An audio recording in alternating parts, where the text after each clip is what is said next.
भगवते वासुदेवाय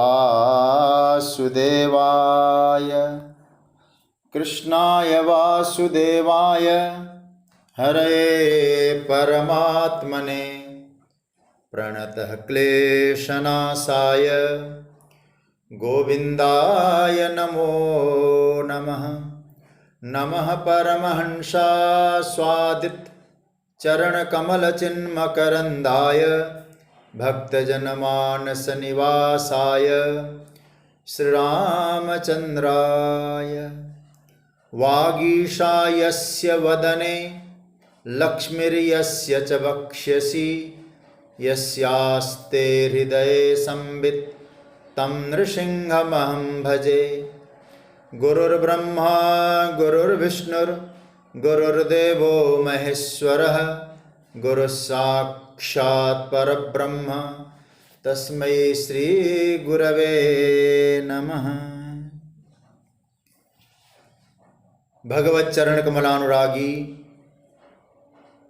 सभी आत्मीय प्रिय प्रभु प्रेमीजन, गाजियाबाद से मेरे पितृतुल्य पूज्य पांडे जी आज सौभाग्य से परम पूज्य स्वामी जी महाराज पटना जो आश्रमदास बाबा आश्रम से आज संयोग से पूज्य पांडे जी के यहाँ पहुँचे हैं। पूज्य स्वामी जी के चरणों में भी प्रणाम। सभी स्वाध्याय परिवार से जुड़े हुए आदरणीय स्नेही जनों को मेरा वंदन अभिनंदन और विज्ञान के माध्यम से इस कथा की यात्रा में जुड़े सभी को मैं प्रणाम करता हूँ, वंदन करता हूँ। आज सौभाग्य से हमारे पूज्य स्वामी जी का पावन दर्शन भी हुआ है, बड़ी करुणा है। तो अब आइए हम लोग मूल विषय में प्रवेश करते हैं, क्योंकि मैंने कल भी आपको सूचना दी थी कि आज 16वें अध्याय को विराम देंगे। तो 16वें अध्याय का हम लोगों ने 21वां मंत्र तो देखा था कल, संक्षेप में थोड़ी चर्चा भी की थी। भगवान ने 21वें मंत्र में कहा था कि त्रिविधम नरकस्येदं द्वारम नाशनमात्मनः कामः क्रोधस्तथा लोभस् तस्मात् एतत्त्रयं त्यजेत।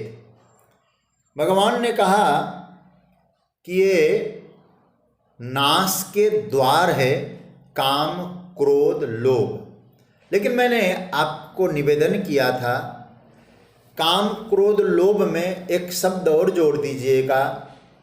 जब ये धर्म प्रतिकूल हो जाते हैं तो ये नाश के जड़ होते हैं, क्योंकि धर्मानुकूल काम तो भगवान स्वयं अपनी विभूति मानते हैं।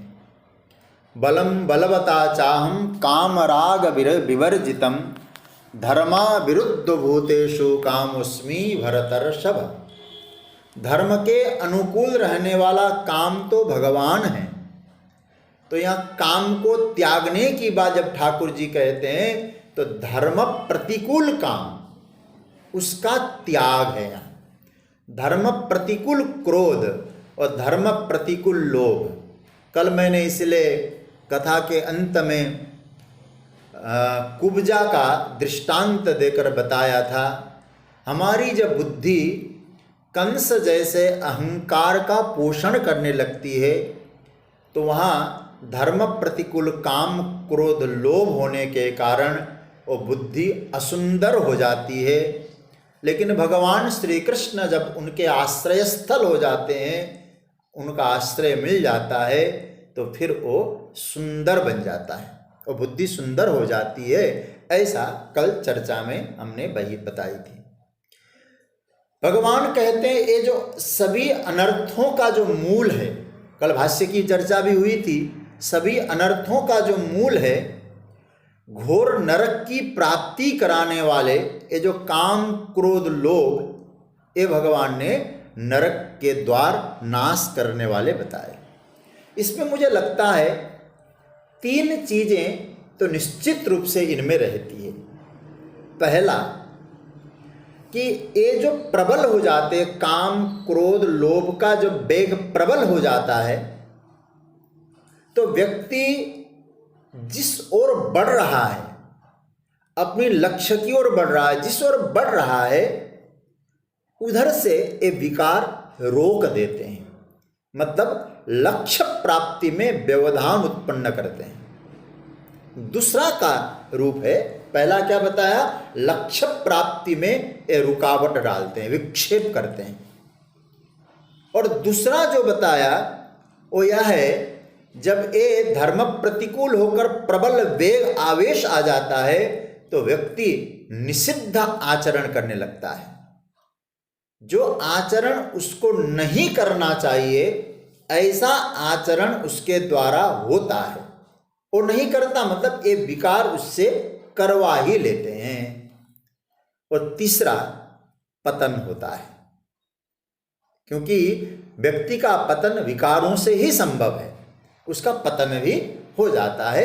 ये 3 बातें मैंने बताई, क्या क्या, कि पहला लक्ष्य से भटकाते हैं, दूसरा निषिद्धाचरण करवा लेते हैं, झूठ बुलवा बोलना, असत्य भाषण करना, किसी के सामने चोरी करना, चुगली करना, ये निषिद्धाचरण है।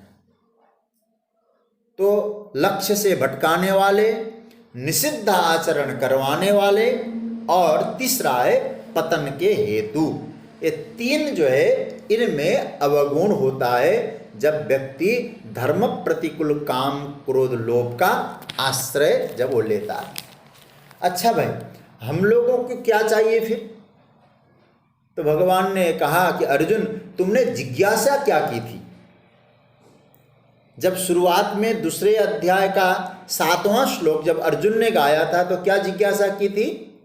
यत् श्रेयस्यान् निश्चितं ब्रूहि तन्मे, जिसमें मेरा श्रेय हो, जिसमें मेरा कल्याण हो, वो मार्ग आप बताइए। तो भगवान ने कहा, अर्जुन, ये जो मार्ग मैंने पहले बताया नरक के द्वार, ये प्रेय का मार्ग है, लेकिन तुमने तो जिज्ञासा प्रेय की नहीं कही थी, श्रेय की करी थी। इसलिए अब श्रेय के बारे में मैं तुम्हारे सामने बात रखता हूं। तुम्हारा श्रेय किस में समाहित है? कल्याण, श्रेय मतलब कल्याण, तुम्हारा श्रेय किस में समाहित है? तो भगवान अब उस बात को बता रहे हैं, श्रेय कैसे मिलेगा। तो आइए ये 22वां श्लोक मैं बोलूं, फिर आप लोग बोलिएगा। एतैर्विमुक्तः कौन्तेय तमोद्वारैस्त्रिभिर्नरः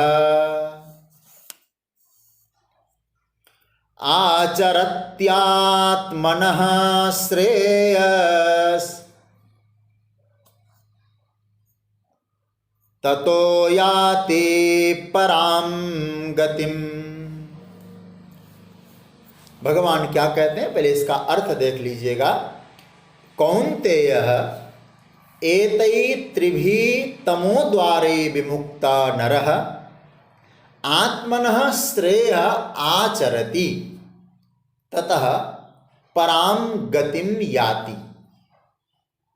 अब इसका अर्थ क्या है? कौन्तेय, हे कुंती के प्यारे बेटे, मतलब कुंती पुत्र अर्जुन, एतै त्रिभिः तमोद्वारै, ये तीनों तमोद्वारै, तम के द्वार, जिसको नरक के द्वार का भगवान ने तमोद्वार कह दिया उसको, तम के नरक के द्वार, ये तमोगुण के द्वार, इन द्वारों से, इन नरक के द्वारों से विमुक्त नरः, मतलब मुक्त जो नर है, पुरुष है, समझ रहे हैं ना? इन तीनों ही द्वारों से, तमोगुण मतलब तीनों ही नरक के द्वारों से जो मुक्त पुरुष है, आत्मनः श्रेय आचरति, अपने कल्याण का आचरण करता है। सीधी सी बात, उससे मुक्त हुए बिना कल्याण के मार्ग में व्यक्ति जा नहीं सकता। कल्याण क्या है, कल्याण के मार्ग में जाकर मिलेगा क्या, हलवा पूरी मिलेगा। कहते ततः उससे, वह पुरुष जिसने ये त्याग दिया, इससे मुक्त हुआ, वह पुरुष पराम गतिम याति, परम गति को मतलब भगवान को प्राप्त करता है। क्या अर्थ निकला इससे? इससे ये अर्थ निकला, इन तीनों जो भगवान ने नरक के द्वार बताए थे, इनसे जो मुक्त पुरुष है अपने कल्याण का आचरण करता हुआ परम गति को प्राप्त करता है। ये भगवान ने यहां बताई। भगवान कहते हैं अर्जुन, तीनों ही तमोद्वार, भगवान यहां तमोद्वार कहते हैं, तमोद्वार ही। तम क्यों है भाई?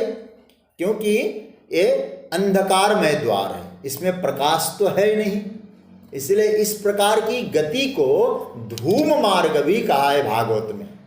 दो प्रकार के मार्ग भागवत के तृतीय स्कंद में है, अंधकार का मार्ग, और हम लोगों ने उत्तरायण और दक्षिणायन का वर्णन जब गीता में हुआ था तो ये सुन चुके हैं। तो अब इससे क्या हुआ, भगवान कहते इन मार्गों से, इन द्वारों से जो मुक्त होता, मतलब धर्म प्रतिकूल काम, धर्म प्रतिकूल क्रोध और धर्म प्रतिकूल लोभ से जो मुक्त होता है, आत्मनः श्रेय आचरति, वही अपने कल्याण के लिए प्रयत्न कर सकता है। क्योंकि ये अवगुण यदि हावी हो जाए तो आप आत्म कल्याण का प्रयत्न कर नहीं सकते, इनसे मुक्त होना पड़ेगा, क्योंकि बांधते हैं। अच्छा भाई, फिर क्या होगा? अच्छा आचरण करेगा तो रिजल्ट क्या मिलेगा? अरे भाई भगवत गति, फिर वह परम गति को प्राप्त करता है, मुझको प्राप्त करता है। ततः पराम गतिम याति। देखिए, हम लोग पहले भी चर्चा कर चुके हैं, भगवान यहां ये कह रहे हैं कि मनुष्यों के कल्याण का जो मार्ग है, उस मार्ग से अपने गंतव्य तक पहुंचना हो तो निरंतर जीवन में साधन भजन करते रहना होगा, अपने लक्ष्य तक पहुंचना होगा। तो मैं पहले भी इसको कई बार रिपीट कर चुका हूं। और याद रखना प्रिय स्वजनों, साधन भजन तभी संभव है जब हमारा मन निष्ठावान हो, एक तत्व में, जिसको आजकल बोला जा सकता है कंसंट्रेशन, मन में कंसंट्रेशन हो। लेकिन जब हमारा मन इन काम क्रोधादि आवेश के जकड़ में, जकड़ जाल में जकड़ जाता है, तो फिर आगे बढ़ नहीं सकता। इससे तो मुक्त हो पाता है, तभी वो आगे बढ़ सकता है। इसलिए बार बार क्रोध का आवेश आना, बार बार लोभ में लिपट जाना, कामासक्त होना, ऐसे व्यक्ति के मन में क्या कभी जिज्ञासा आ सकती है क्या? भगवत भजन का भाव उठ सकता है क्या? आप अपने आप चिंतन करिएगा, नहीं हो सकता है। क्योंकि वो तो काम आएगा नारी चिंतन करेगा, लोभ आएगा तो धन चिंतन करेगा, भगवत चिंतन कहां हुआ? क्योंकि लक्ष्य तो भगवत चिंतन था यहां। इसलिए भगवान कहते हैं जिज्ञासा भी तभी प्रकट हो सकती है जब इनसे तुम मुक्त हो पाओगे। ये जब क्षीण होते हैं तब क्या होता है? भगवान कहते श्रेयः आचरति आत्मनः, और सदाचार के मार्ग पे चलेगा जी। मन में भगवत मार्ग पे चलने के लिए एक दृढ़ निष्ठा बन जाएगी, साधना में चलेगा। साधना का अभिप्राय क्या है? और याद रखना, साधना का अभिप्राय पूरे गीता के 16वें अध्याय के आधार पर मैं कह दूं, जो कृष्ण का मंतव्य है वह यही है, कुछ ग्रहण करें, कुछ त्याग करें। मेरी दृष्टि में संभवतः आप भी इस बात से सहमत होंगे, साधना इस अध्याय के आधार पर यही है कि आपको साधना है। साधना जानते हैं ना, भगवान को साधना है। तो आपकी साधना क्या बनेगी? आपकी साधना बनेगी कुछ ग्रहण करो और कुछ त्याग करो। मतलब, और सच्ची बात कहें, ग्रहण और त्याग में यदि आप परिपक्व हो गए तो आपके जीवन में आमूलचूल परिवर्तन हो जाएगा। इसी से जीवन में बहुत भयंकर परिवर्तन, विशेष परिवर्तन आता है। देखिए, मैं फिर कह दूं, साधना के साथ ग्रहण और त्याग जुड़ा हुआ है। ठीक है, आप लोग इतने दिनों से चिंतन कर रहे हैं, वेदांत पर भी हम बोल चुके हैं। आत्मस्वरूप में कोई ग्रहण त्याग नहीं है, ये निश्चित बात है। इसलिए भगवान ने आत्मस्वरूप की बात पहले नहीं कही, आत्मना श्रेय आचरति, आचरण की बात कही ठाकुर जी ने। उसके बाद परम गति की चर्चा होगी, लेकिन आचरण ठीक रखना होगा आपको। वहां पहुंचने के लिए अधिकारी बनाता है आपका आचरण। परम गति बाद में है, पहले आचरण है। आचरण आपका ठीक होगा तो परम गति में पहुंचने के आप लायक बनेंगे। तो लायक बनने के लिए ग्रहण त्याग है। इसलिए भगवान ने क्या कहा, तमो एतैर् विमुक्त, इससे मुक्त हो जाओ, इसको छोड़ दो।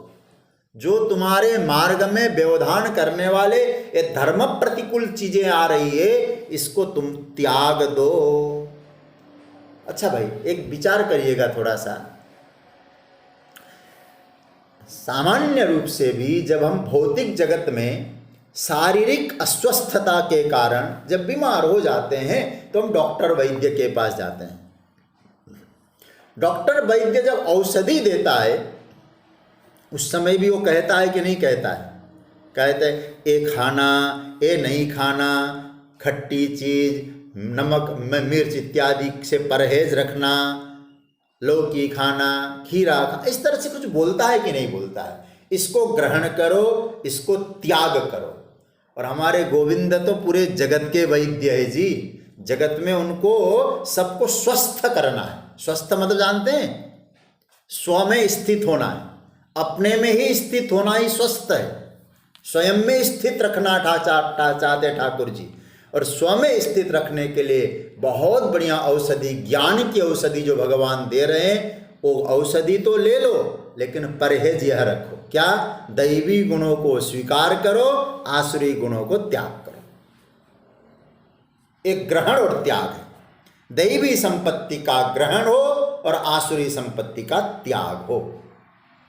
भगवान कहते हैं त्याग को महत्व दो, क्योंकि एतैर् विमुक्त, इससे जब तक मुक्ति नहीं है तब तक अपने कल्याण का मार्ग पे, कल्याण के मार्ग पे न आचरति। एतैर् विमुक्त कौन्तेय तमो द्वारे, तभी वो आचरण करता है। वही उसका कल्याण का मार्ग है, उसी पे वो चलता है। और उस मार्ग पे जब चलेगा तो ही उसको परम गति की प्राप्त होगी। क्योंकि मार्ग ठीक नहीं है तो लक्ष्य भी ठीक नहीं होगा। मार्ग ठीक होना चाहिए। अच्छा, एक बात यहाँ, भगवान यहाँ तीन चीजों को त्यागने की बात क्यों कह रहे हैं? काम, क्रोध, लोभ की बात ठाकुर जी ने कही। और कल के सत्संग में आप लोग थे तो संभवतः मैंने आप लोगों को बताया था कि भगवान ने इन तीनों में सबका अंतर्भाव कर दिया। जैसे कहते हैं ना, हाथी के पैर में सबके पैर आ जाते हैं। सर्वे पदा हस्ति पदे निमग्ना। काम, क्रोध, लोभ, इनमें सारे आसुरी वृत्तियों का अंतर्भाव हो गया। और आसुरी वृत्तियों में सबसे बड़ा क्या था? मैंने बताया था, सबसे बड़ा 6 आसुरी संपदाओं में क्या कहा था भगवान ने? दंभो दर्पो विमानश्च क्रोधा पारुष्यमेव च और अज्ञानम। और यहां ठाकुर जी क्या कहते हैं? तमो द्वारे। ध्यान देना, बहुत ही बारीकी चीज है गीता की। इसलिए पूर्वा पर पहले वाले को जरा दिमाग में रखना पड़ेगा। प्रभु जी क्या कह रहे हैं यहां? देखो, तमो द्वारे ही कहा और अज्ञान सबसे बड़ी चीज बताया। वहां क्या हुआ, क्या था? और अज्ञानम चाभिजातस्य पार्थ संपदम आसुरीम। अज्ञान कहा था। और अज्ञान निकलेगा कहां से? और आप लोग गीता में पढ़ चुके हैं, तमस्त्व ज्ञानजं विद्धि। तमो गुण से ही अज्ञान पैदा होता है। और यहाँ भगवान क्या कह रहे हैं? तमोद्वारई। ये देखो गीता की ब्यूटी, तमोद्वारई, ये तमोद्वार है। मतलब सीधी सी ठाकुर जी बात यहाँ स्पष्ट करना चाहते हैं। अब स्पष्टम बोल दूं आपको, बिना अज्ञान निवृत्ति के आप भी उस मार्ग पे चल नहीं सकते। तमोद्वारई, अज्ञान की निवृत्ति करो। अज्ञान की निवृत्ति मतलब मैं पहले भी बोल चुका हूं, फिर बोल रहा हूं आपको, अज्ञान मतलब स्वरूपगत अज्ञान नहीं है। वेदांत आप लोग पढ़ते हैं, स्वरूप की अज्ञानता नहीं, क्योंकि जब तक मुक्त नहीं है तब तक स्वरूप की अज्ञानता तो कदाचित बनती भी है, लेकिन यह स्वरूप की अज्ञानता नहीं। यह अज्ञानता का अर्थ हम लोगों ने क्या किया था? अविवेक, ना समझ, ना समझी, इससे आपको निकलना होगा। उस अज्ञान की निवृत्ति होगी तो ही मुक्ति अवश्य मिलेगी। अज्ञान की निवृत्ति होगी, ज्ञान मिलेगी, और बिना ज्ञान के ऋते ज्ञानान न मुक्ति। तो भगवान यहाँ जो 3 छोड़ने की बात कहते हैं, भाष्यकार ने क्या कहा? त्यागस्तुति इयम्। इधर भगवान ने त्याग की बात कह दी और उधर परम गति की बात कह दी। तो भाष्यकार ने कहा एक काम क्रोध लोभ के त्याग की प्रशंसा है, स्तुति है। मतलब सबका अंतर्भाव इनमें आ गया। भगवान यहाँ क्या कहना चाहते हैं? भाव यह रखना चाहते हैं कि अर्जुन, जीवन में कुछ करना हो तो इन तीनों से प्रेरित होकर मत करो। मतलब क्या कहना चाह रहे हैं? काम प्रेरित होकर, क्रोध प्रेरित होकर, लोभ प्रेरित होकर कर्म न कर। एक छोटा सा उदाहरण दूं, आप लोगों को थोड़ा दिमाग में भी ये बात बैठ जाएगी। काम प्रेरित किसको कहते हैं? स्पष्ट हो जाएगी बात। जब भगवान शंकर का विवाह होना था रामायण में, तो देवता लोग आ गए। पृथक पृथक तीन कीन प्रशंसा, अलग अलग देवता लोग अलग अलग रूप से उनकी तारीफ की भगवान भोलेनाथ की। तो बाबा ने कहा कि अरे देवताओं, तुम लोग चाहते क्या हो? तो सभी देवताओं ने कहा, निज नयननि देखा चहहि नाथ तुम्हार विवाह। सरकार, हम अपनी आंखों से आपकी शादी देखना चाहते हैं। तो भगवान शंकर ने कहा तथास्तु। देवता लोग उत्सव मनाने लगे कि भगवान शंकर विवाह के लिए राजी हो गए। तो देवता लोगों का उत्सव देखकर भगवान ब्रह्मा जी महाराज गए और ब्रह्मा जी ने जाकर कहा, अरे देवता लोग, तुम उत्सव क्यों मना रहे हो? अरे क्या आनंद की बात है, क्योंकि भगवान ने स्वयं विवाह को स्वीकार कर लिया है। बोले वे विवाह करें तुमको क्या फायदा है?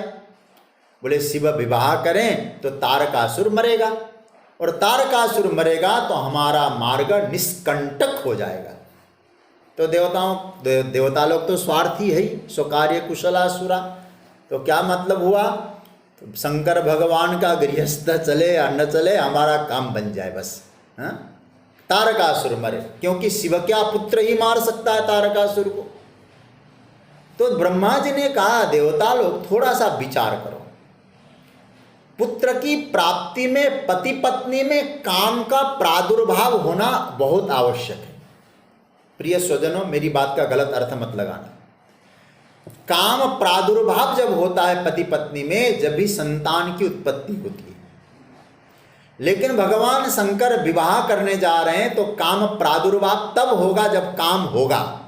काम को तो भस्म कर दिया, काम रहेगा नहीं तो काम का प्रादुर्भाव नहीं होगा तो संतान उत्पत्ति होगी नहीं, तो तुम्हारा तो महाराज टाई टाई फिस होने वाला कुछ नहीं है। तो देवता लोगों ने कहा, महाराज हमारी बुद्धि यहाँ तक तो गई नहीं, और हमको शिवजी की कोई बात समझ में भी नहीं आई। तो ब्रह्मा जी ने कहा, आएगी भी नहीं। क्यों नहीं आएगी? क्योंकि तुम सभी लोग हो देव और शंकर है महादेव। महादेव की बात देव कैसे समझें? तुम्हारा अब क्या उपाय होगा? बोले पूछना पड़ेगा भोलेनाथ से। तो देवता लोगों ने कहा महाराज यदि हम लोग जाकर पूछ लेंगे तो आपने काम भस्म कर दिया, फिर शादी करने जा रहे हैं, तो भोलेनाथ अपने आवेश में आके कह दें चलो हम शादी उदी नहीं करते, तो हम तो ज्यों का त्यों 9 दिन चले 2.5 कोस वाली बात आ जाएगी, फिर क्या करें हम। तो ब्रह्मा जी ने कहा नहीं, नजाकत से पूछना चाहिए, चलो हम पूछते हैं जाकर। तो ब्रह्मा जी ने जाके कहा है देवादिदेव, देवताओं के मन में एक संशय है। क्या संशय है? कि आप विवाह करने जा रहे हैं, काम तो है नहीं, काम तो भस्म हो गया, काम भस्म हुआ तो संतान उत्पत्ति कैसे होगी, और संतान उत्पत्ति नहीं तो फिर महाराज तारकासुर मरे कैसे। तो भगवान शंकर मुस्कुराते हुए कहा, ओ देवता लोग, इसका मतलब मुझे कोई कर्म मैं जब करता हूं काम प्रेरित होकर करता हूं, इसी ऐसा समझा है आपने? ऐसा देवताओं ने समझा है क्या? मैं काम से प्रेरित होकर विवाह करने जा रहा हूं? नहीं, मुझे भगवान राम ने कहा है विवाह के लिए, इसलिए काम प्रेरित होकर मेरा विवाह नहीं, राम प्रेरित होकर मेरा विवाह है। राम जी ने कहा इसलिए मेरा विवाह है। विवाह जैसा कर्म भी यदि काम प्रेरित न समझकर राम प्रेरित हो जाए तो आप तमो द्वार से मुक्त होकर परम गति को प्राप्त कर सकते हैं। तो हमारे कर्म में काम प्रेरित न बने, लोभ प्रेरित न बने, और क्रोध प्रेरित होकर कोई कर्म न हो, राम प्रेरित हो, कर्तव्य प्रेरित हो, भाव प्रेरित हो, भक्ति प्रेरित हो, तो जीवन में तब वो आनंद माना जाएगा। तब भगवान कहते हैं उसको परम गति की प्राप्ति होगी। अच्छा भाई, लेकिन जो शास्त्र मर्यादा का उल्लंघन करके, धर्म मर्यादा का उल्लंघन करके अपनी कामना से प्रेरित होकर ही काम करते हैं, उनको क्या मिलता है? राम प्रेरित होकर कर्म करने वाले को तो सब कुछ मिलता है, काम प्रेरित होकर कर्म करने वाले को क्या मिलता है? ये भगवान 23वें श्लोक में बता रहे हैं। आइए 23 नंबर का श्लोक। यह शास्त्र विधि मुत्सृज्य वर्तते कामकारतः न स सिद्धिमवाप्नोति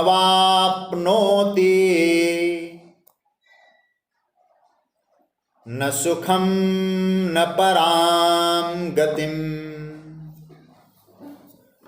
भगवान कह रहे हैं, इसका अन्वय देखें, यह शास्त्र विधिम उत्सृज्य काम कारतः वर्तते स न सिद्धिम न पराम गतिम न सुखम अवाप्नोति।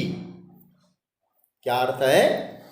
यह शास्त्र विधिम उत्सृज्य, जो शास्त्र विधि का उल्लंघन करके, त्याग करके, कामकारतः वर्तते, अपनी कामनाओं के वशीभूत होकर ही, राम प्रेरित नहीं काम प्रेरित, कामकारतः, अपनी इच्छा से, अपने मनमाने ढंग से, वर्तते का अर्थ होगा आचरण करता है। क्या इतने का अर्थ क्या बना? जो शास्त्र विधि को त्याग करके मनमाने ढंग से जो आचरण करता है, स वह न सिद्धिम, वो जीवन में सफलता को नहीं प्राप्त कर सकता, न पराम गतिम, और परम गति को, परमात्मा को भी नहीं प्राप्त कर सकता। बोले सफलता नहीं मिलेगी, परम गति नहीं मिलेगी, तो सुख तो मिल सकता है। बोले न सुखम अवाप्नोति, उसको सुख को भी प्राप्त नहीं कर सकता। 3 बातें कही, न सिद्धि मिलेगी, न परम गति मिलेगी, न उसको सुख मिलेगा। किसको? जो शास्त्र विधि को त्याग करके मनमाने ढंग से आचरण करता है। तो भगवान कहते हैं कि अपने कामनाओं के वशीभूत होकर, अपनी इच्छाओं के वशीभूत होकर मनमाने ढंग से जो प्रवृत्त होते हैं काम में, भगवान कहते हैं उसके, और शास्त्र विधि का उल्लंघन करके जीवन जीते हैं, न स सिद्धिम वाप्नोति, उसके जीवन में उसके पुरुषार्थ की सिद्धि नहीं होती। अच्छा भाई, परम गति भी नहीं मिलेगी और संसार का वास्तव में जो सुख है वो भी उसको प्राप्त नहीं होगा। हमारी जो भी प्रवृत्ति और निवृत्ति है उसके मूल में क्या है? शास्त्र मूलक है कि नहीं? गुरुजनों का उपदेश मूलक है कि नहीं? जो करना है, जो नहीं करना है, प्रवृत्ति निवृत्ति। मेरा मन कहता है मैं उसे करूं, ये तो कामकारत हो गया। मेरे मन में आए इसलिए मैं कर रहा हूं, ऐसा नहीं होना चाहिए। जो करना चाहिए वो मैं करूं। मैं एक बात हमेशा कहा करता हूं, जो मैं करता हूं अथवा कहता हूं वह धर्म है। एक भाव ये भी आता है, जो मैं करता हूं अथवा कहता हूं वह धर्म है, ये न कहो। जो धर्म है वही मैं करता हूं और कहता हूं। ठीक है ना? समझ रहे ना बात को? जो मैं कहता हूं वो धर्म नहीं है, जो धर्म है वही मैं कहता हूं। ये भाव हमेशा हमारे जीवन में आना चाहिए। असुर लोग क्या कहते हैं? हमने जो कहा वही धर्म है। संत लोग क्या कहते हैं? जो धर्म है वही हम कहते हैं। अंतर केवल इतना है। तो प्रिय स्वजनों, हमें क्या चाहिए? क्योंकि भगवान पहले कह चुके हैं, श्रेय चाहिए। श्रेय का अर्थ है कल्याण।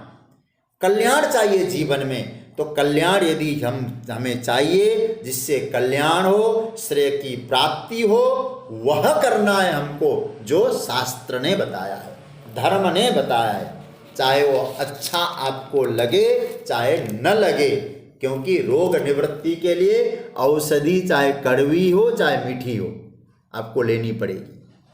हो सकता है सुबह उठना आपके लिए अच्छा न हो।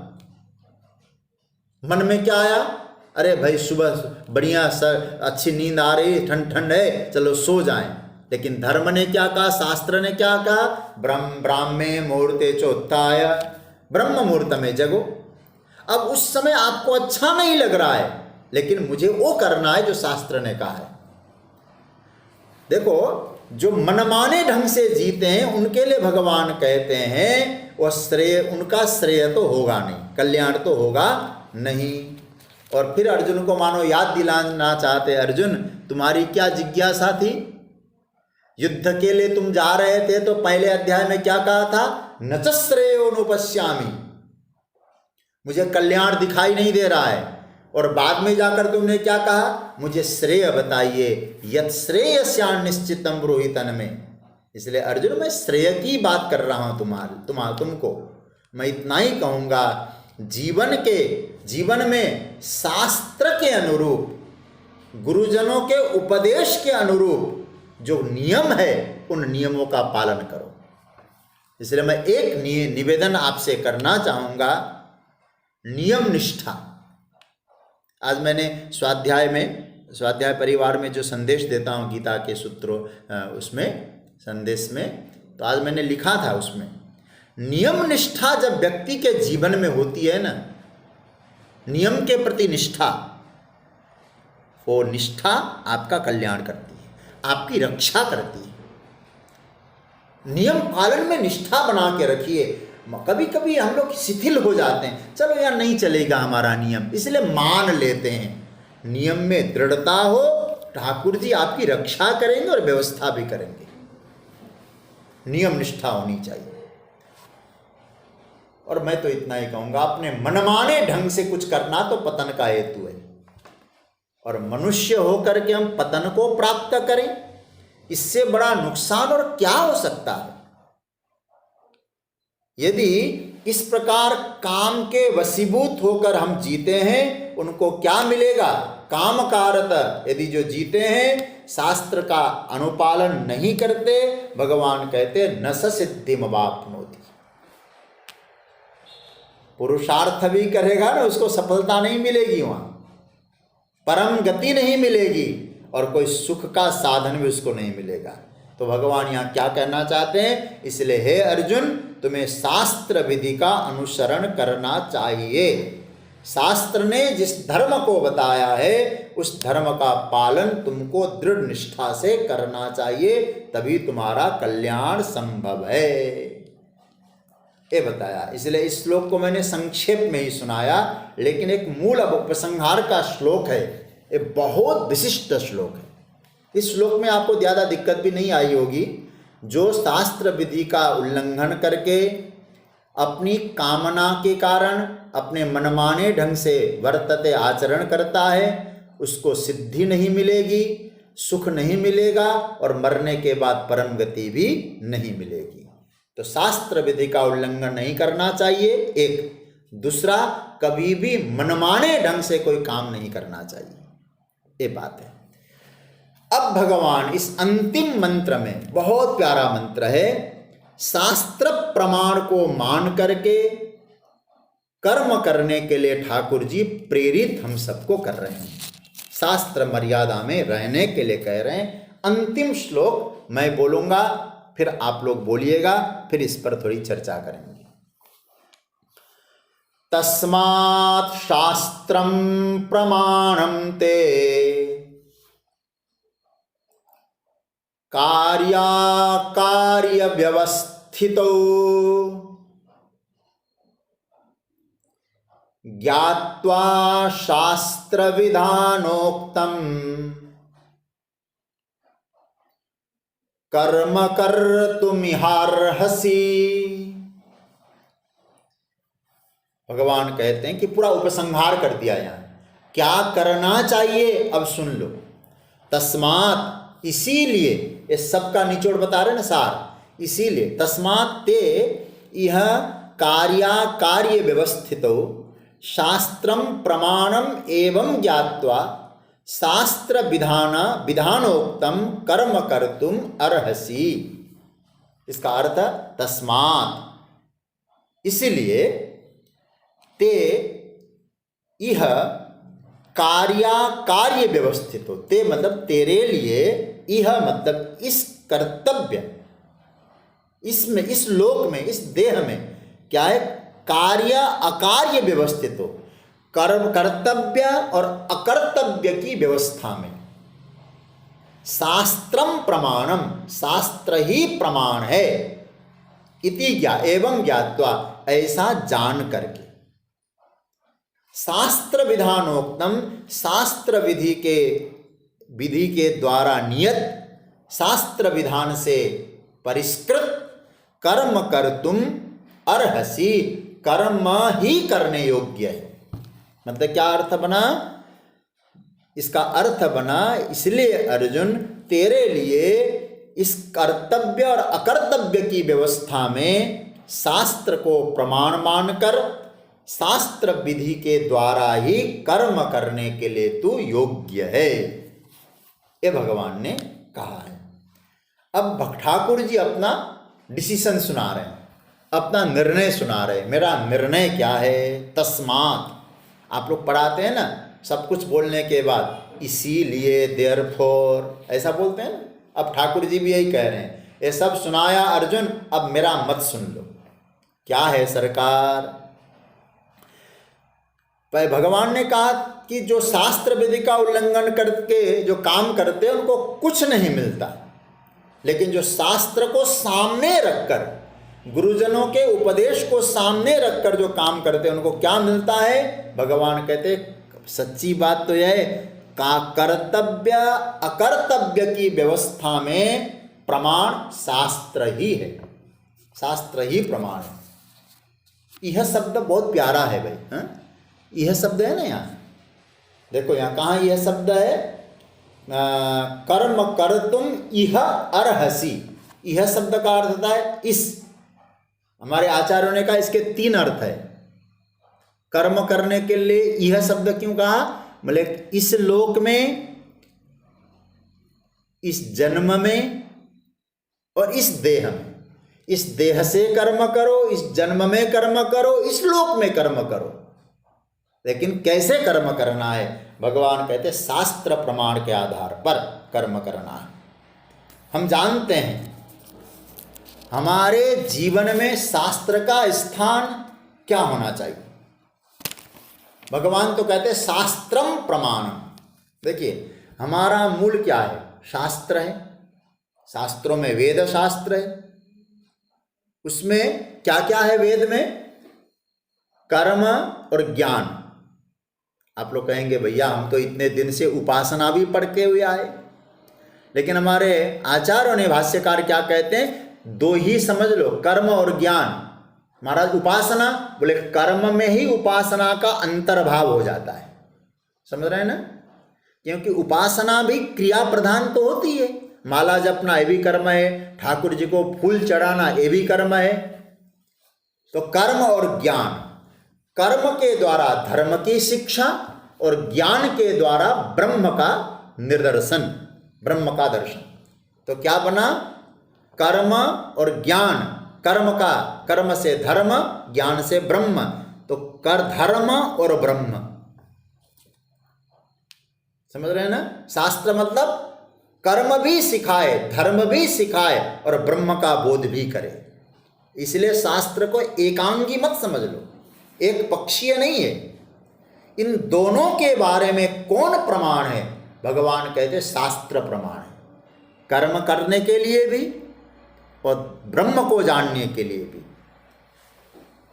कौन सा कर्म करना चाहिए, कौन सा नहीं करना चाहिए, कौन सा कर्म का विधान मेरे लिए है, कौन सा कर्म किस प्रकार से करना चाहिए, यह सब कौन बताता है?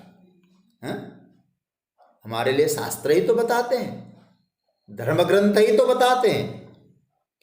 कुछ विषय ऐसे हैं जिसमें शास्त्र की ही शरण है, शास्त्र ही प्रमाण। कुछ विषय क्या, प्राय सभी विषय।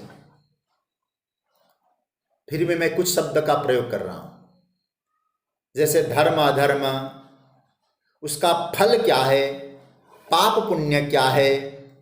इतना ही नहीं, हमारा पुनर्जन्म, हमारा पूर्व जन्म, ईश्वर का स्वरूप, जगत की उत्पत्ति, देवता, ये सब ऐसे विषय है जिसमें हमारी सीमित बुद्धि सब नहीं जान सकती, वहां तक पहुंच नहीं पाती। इसलिए शास्त्र के द्वारा ही सिद्ध है। यह है कर्म शास्त्र, वेद के अंतर्गत जो आता है ना, ये कर्मकांड समझ लो। फिर दूसरा आता है अपना ब्रह्म स्वरूप ज्ञान, वह भी बिना शास्त्र के नहीं जान सकते। इसलिए वेदांत की यात्रा में भी जाते हैं तो क्या कहते हैं? आत्मा वही अरे श्रोतव्य, सुनो उसके विषय में। शास्त्र ने क्या? सुनो। इसलिए यहां ब्रह्म सूत्र में क्या कहा? अथातो ब्रह्म जिज्ञासा, ब्रह्म की जिज्ञासा। अब ब्रह्म की जिज्ञासा होगी, लेकिन तुरंत दूसरा सूत्र क्या कह दिया? शास्त्र योनित्वात्। शास्त्र योनित्वात् मतलब क्या हुआ? जिसको जानने के लिए शास्त्र ही योनि है, योनि अर्थात कारण। उस ब्रह्म की जिज्ञासा को समझने के लिए शास्त्र ही कारण है। हम अपने चैतन्य स्वरूप को जान सकते हैं केवल शास्त्र द्वारा।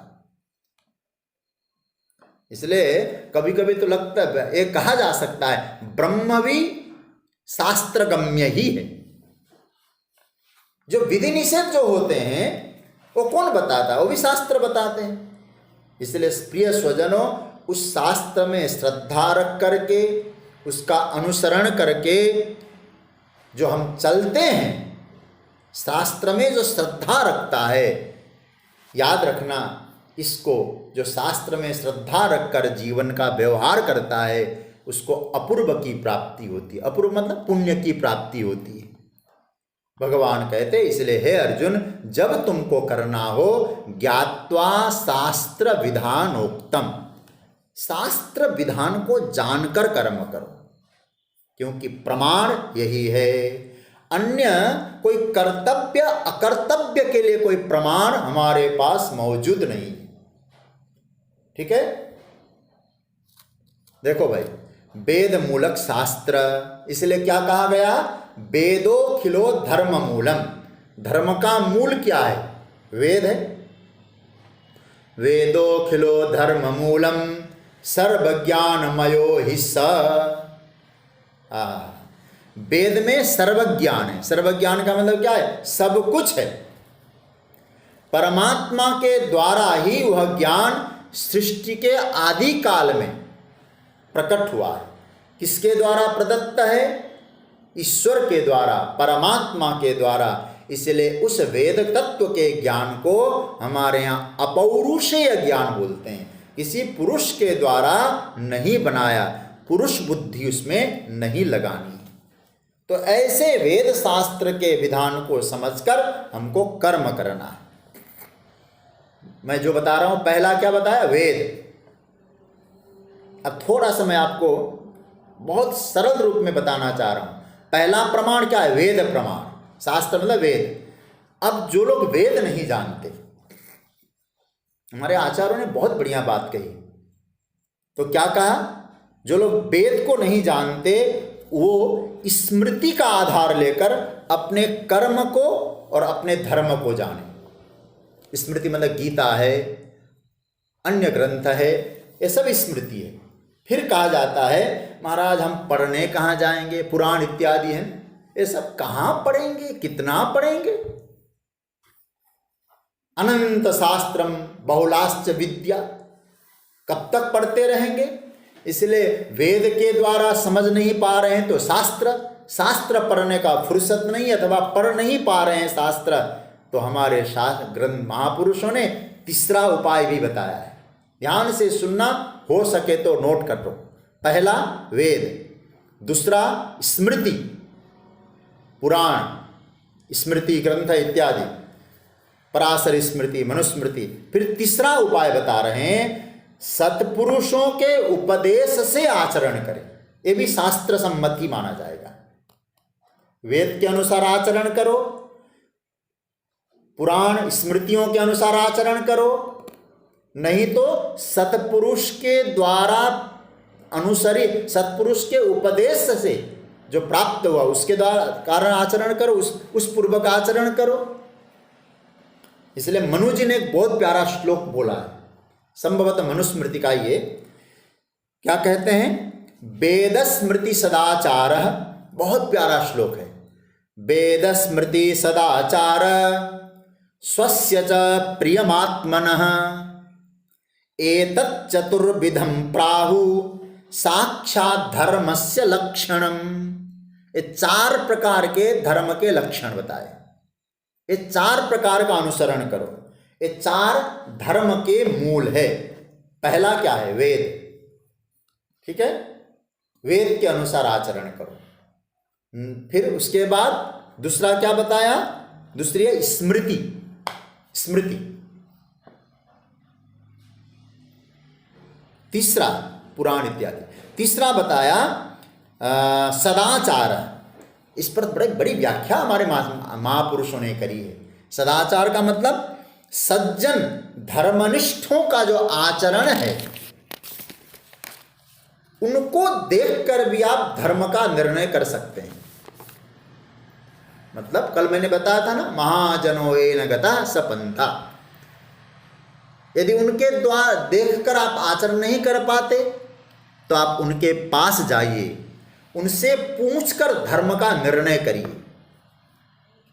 हमारे यहाँ शास्त्रों में बहुत बढ़िया बात कही है, थोड़ा प्यारी बात आपको सुनाते हैं। हमारे यहाँ जब गुरुकुल में शिष्य पढ़ा करता था पहले, तो गुरुजन दीक्षांत समारोह के बाद, मतलब समावर्तन हो गया, तब अब उसको विदा देना है, तो अंतिम उपदेश हमारे गुरुजन दिया करते थे। क्या करते थे? बहुत प्यारे मंत्र हैं।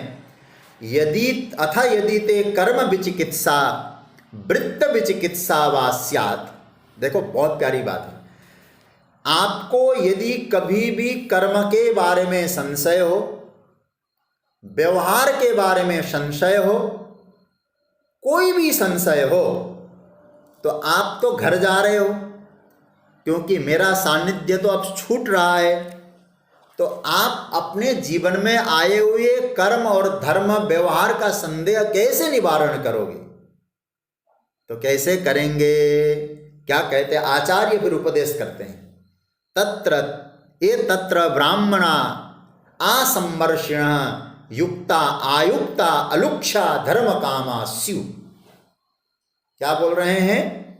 कहते हैं कि अर्थात आप यदि जा रहे हो अब, तो आप जहां रहोगे, जहां रहते हो, वहां कोई धर्मनिष्ठ सज्जन महापुरुष रहते हो, उनके पास जाना, वहां पहुंचना, वहां अपनी जिज्ञासा प्रकट करना, अपना संदेह, अपना संशय प्रकट करना, आपको समाधान प्राप्त हो जाएगा।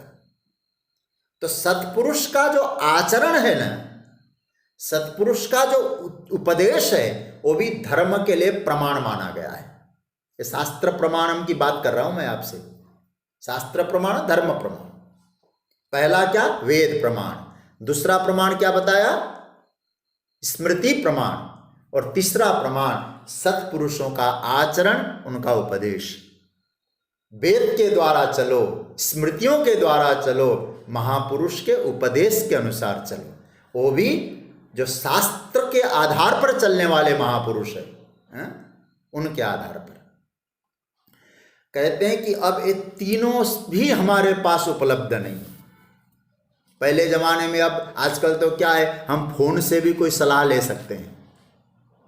मेरे को बहुत सारे लोग, प्यार प्रेमी जन, कोई अपने जीवन में कुछ ऐसी स्थिति आती है तो फोन करके पूछते हैं क्या करना चाहिए। आप लोगों का भी अनुभव है। तो अब महापुरुष भी नहीं मिल रहे। उस जमाने में कोई दूरभाष की तो व्यवस्था थी नहीं, तो क्या करना चाहिए? तो चौथी बात कही है। क्या कही है? ये तीनों नहीं है तो स्वस्य च प्रियमात्मनः, अपने परिष्कृत अंतरात्मा को जो अच्छा लगता हो वो करें। चार बातें हो गई ना। अपना परिष्कृत अंतरात्मा, आत्मा क्या चाहता है वो करो। आपका अंतःकरण क्या चाहता है? आप कहेंगे अंतःकरण तो गड़बड़ी चाहता है। बोले नहीं चाहता है, क्योंकि आप चाहते क्या हो? जैसे आप झूठ बोलते होंगे तो आप चाहते क्या है? हमसे कोई सच बोले। तो आपका अंतरात्मा क्या चाहता है? सच चाहता है कि झूठ चाहता है? आप किसी की निंदा करते होंगे तो आपका अंतरात्मा क्या चाह रहा है? बोले हमारी कोई निंदा न करे। तो इसका मतलब निंदा नहीं चाहता अंतरात्मा, झूठ नहीं चाहता। बोले ऐसे परिष्कृत अंतरात्मा, उसके द्वारा निर्देशित कर्म करो। याद रखना प्रिय सज्जनों, फिर मैं एक बात स्पष्ट कर दूं, ये तीन जब उपलब्ध नहीं होते हैं ना, तब चौथे की बात आती है। ठीक है ना? पहले वेद, फिर पुराण, स्मृति ग्रंथ इत्यादि, फिर गुरुजनों का आश्रय। यदि ये तीनों ही आपके पास नहीं है, तब फिर अपने मन की बात सुनो, भीतर की सुनो। जब बाहर मौजूद है कहने वाले, तो हमको भीतर क्या है, उनके अनुसार चलना है हमको। क्योंकि हमारा ये नहीं हुआ तो फिर प्रमाणम अंतःकरण प्रवृत्तय, अंतःकरण प्रमाण है। तो भगवान कहते हैं इसी शास्त्र प्रमाण का आश्रय लो। तस्मात् शास्त्रम प्रमाणम ते कार्य व्यवस्थितो। कर्तव्य अकर्तव्य का निर्देश करने वाला केवल शास्त्र है, उसी को प्रमाण मानो। और शास्त्र प्रमाण को जानकर, शास्त्र के विधान को जानकर ही कर्म करने के लिए तुम लायक हो। ऐसा कर्म करने पर ही तुमको परम गति की प्राप्ति होती है। तो पूरे अध्याय में भगवान ने बताया कि क्या दैवी संपत्ति है, क्या आसुरी संपत्ति है। दैवी संपत्ति को बढ़ाना है और आसुरी संपत्ति को परिवर्जन करना है। उसके लिए क्या चाहिए, कैसे उसमें शास्त्र को बीच में रखकर हमको आगे चलना है। शास्त्र रखो, स्मृति रखो, महापुरुष के उपदेश को सामने रखो, उनके अनुसार जीवन चलाओ। और ऐसा करने से आगे चलकर आत्मज्ञान के पथ पर आपको परम गति की प्राप्ति निश्चित रूप से हो जाएगी। इसलिए भगवान कहते हैं ज्ञात्वा शास्त्र विधानोक्तम कर्म कर्तुम इहार्हसि। तो ये 24 श्लोकों को पर हम लोगों ने चिंतन किया। एक बार थोड़ा सा देखें इस अध्याय का सार भाग, किस श्लोक के आधार पर क्या क्या बताया गया है।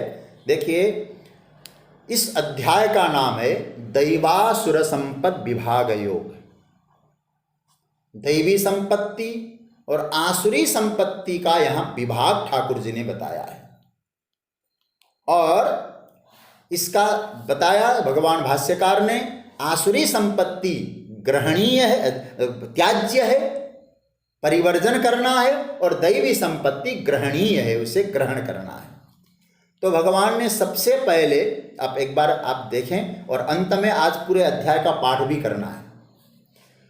पहले 3 श्लोक अभयम सत्व संशुद्धि से लेकर के यहां भगवान ने अद्रोहो नातिमानिता तक भगवान ने 26 दैवीय गुणों की चर्चा की, दैवी संपत्ति की। एक बार अध्याय देख लीजिए, इन 3 श्लोकों में दैवी संपदा का वर्णन आया है।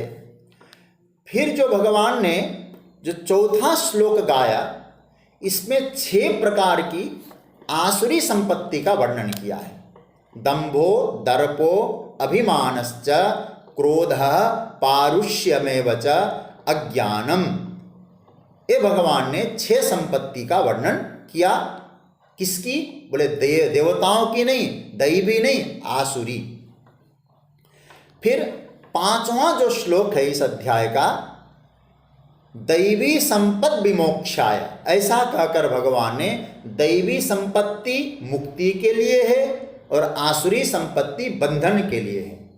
तो दैवी संपत्ति और आसुरी संपत्ति का जो परिणाम है भगवान ने ये बताया है 5वें श्लोक में।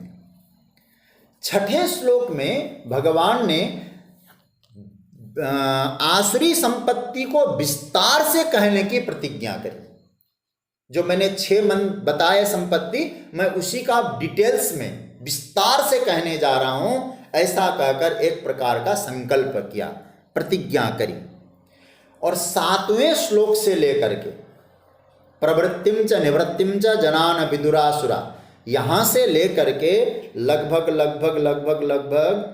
21वें श्लोक तक, त्रिविधम नरकश्चेदम तक भगवान ने आसुरी संपत्ति का बहुत विस्तार से वर्णन किया है।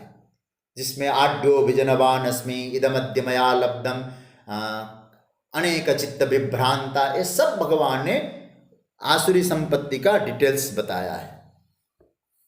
फिर बताने के बाद भगवान ऐसे नहीं कहते, भगवान कहते हैं इनसे मुक्त हो जाओ। 22वें श्लोक में एतैर विमुक्त कौन्तेय तमो द्वारे त्रिभिर्नरः, क्योंकि यदि श्रेय की प्राप्ति करनी है तो इनसे मुक्ति होने के लिए भगवान 22वें श्लोक में कहते हैं आसुरी संपत्ति से तुम्हें मुक्त होना है, ऐसा भगवान 22वें श्लोक में कहते हैं। 23वें श्लोक में भगवान ने कहा जो शास्त्र का उल्लंघन करते हैं, शास्त्र विधि को नहीं मानते और अपने मनमाने ढंग से जो कर्म करते हैं, उनकी गति कैसी होती है, न सुख मिलेगा, न सफलता मिलेगी, न मरने के बाद परम गति ही उनको प्राप्त होगी। ये बताया 23वें श्लोक में। फिर भगवान ने 24वें श्लोक में शास्त्रानुसार कर्म करने की प्रेरणा दी। और मनु जी की बात लाकर मैंने कहा वेद, स्मृति, सदाचार और परिष्कृत अंतकरण, ये 4 जो है धर्म करने के लिए बताया गया। वेद से करो, स्मृतियों के आधार पे करो, महापुरुष के उपदेश के आधार पे करो, अथवा अपने निर्मल अंतकरण से प्रतिपादित जो मार्ग है उस पर चलो, ये भाव बताया है। तो इस और उसको करने आप योग्य हो, उसको करेंगे तो जीवन का कल्याण हो जाएगा। इसका मतलब है कभी भी किसी भी परिस्थिति से शास्त्र विधि का उल्लंघन आपको नहीं करना है, शास्त्र प्रमाण है, ये बताया गया है। तो अब जो है इस अध्याय का हम सभी लोग पाठ करते हैं, फिर उपसंहार हो जाएगा। तो आइए आप हम सब मिलकर यहाँ पाठ करें। जहाँ तक कथा का ताल्लुक है, कथा तो विराम है, लेकिन एक बार पाठ अवश्य करें।